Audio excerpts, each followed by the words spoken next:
Hello বন্ধুরা, আশা করি আপনারা সকলে ভালোই আছেন। আমি সন্দীপ, সিভিল ইনফরমেশন বাংলার পক্ষ থেকে সকলকে স্বাগত জানাই। তো আজকের বিষয় হচ্ছে আমরা একটা প্ল্যান দেখে কলম সম্বন্ধে যা যা জানার সেটা কিভাবে জানব। তো এখানে একটা কলমের ছবি দেখা যাচ্ছে, যে ছবিটাতে কলমটা কিভাবে করতে হবে টোটাল ইনফরমেশনটা দেওয়া আছে। দেখুন, একটু বড় করে দেখানোর চেষ্টা করি। দেখুন, এই যে দেখতে পাচ্ছেন সেকশন ডিডি, মানে কলমটাকে যদি মাঝামাঝি কাটা হয় তাহলে কেমন দেখা যাবে সেই বিষয়টাকে সেকশন বলা হয়। আমাদের কলম তৈরি করতে গেলে মাটি কাটার পর নিচটাকে ঠিকঠাক পিটিয়ে সমান করার পর, মানে লেবেল করার পর, প্রথমে কি করতে হয়, ফ্ল্যাট ব্রিক সোলিং বসাতে হয়। যে এই যে এখানে দেখতে পাচ্ছেন ফ্ল্যাট ব্রিক সোলিং। এবার এই সোলিং হয়ে যাওয়ার পরে এবার কি করতে হবে, এখানে হচ্ছে 6 ইঞ্চি একটা পিসিসি প্লেন সিমেন্ট কংক্রিট করতে হয়। করার পর ওটা যখন একটু শক্ত হয়ে গেল, এরপরে এর মাপটা হচ্ছে 6 ইঞ্চি।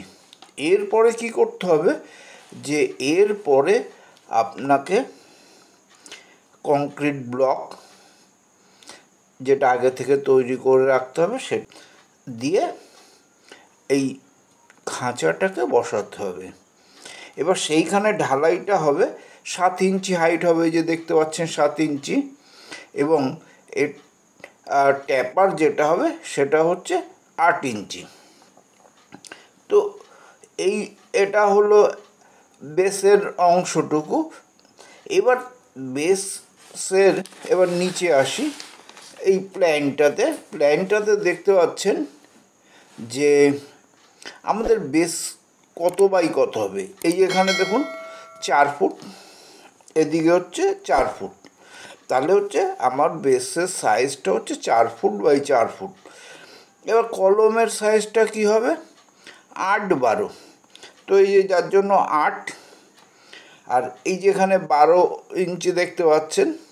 এবার এতে কি কি রড আমরা ব্যবহার করছি, এখানে দেখুন, এখানে দেখতে পাচ্ছেন 4টে 16 mm বার, আর দুটো হচ্ছে 12 mm বার।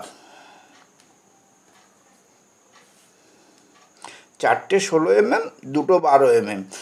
আর এই জালির রডটা কত, 10 mm।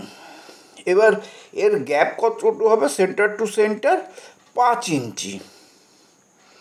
ঠিক আছে, এটা যেহেতু দোতলা বাড়ির ক্ষেত্রে সেই জন্য 10 mm বার দেওয়া হয়েছে। এবার এইভাবে এবার এখানে দেখুন, অ্যাট এ গ্ল্যান্স বোঝার জন্য এইখানে একটা শিডিউল করা আছে। এই যে শিডিউল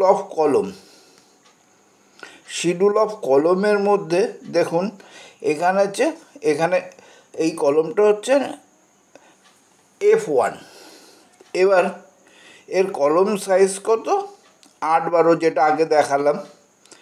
এবার ফুটিংয়ের সাইজ কত, 4 ফুট বাই 4 ফুট।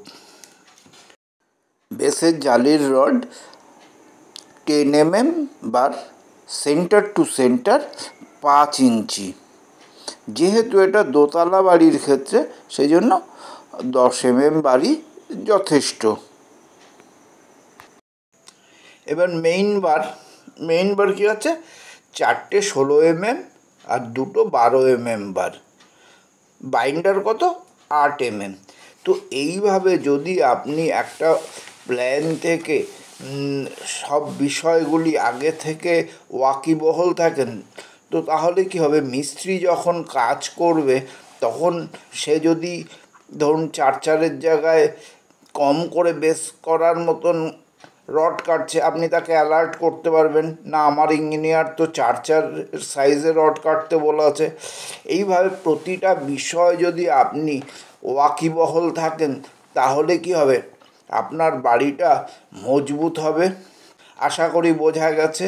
যদি বুঝতে অসুবিধা হয় অবশ্যই কমেন্টস করবেন এবং চ্যানেলে প্রথমবার হলে চ্যানেলটিকে সাবস্ক্রাইব করে পাশে থাকার অনুরোধ রইল।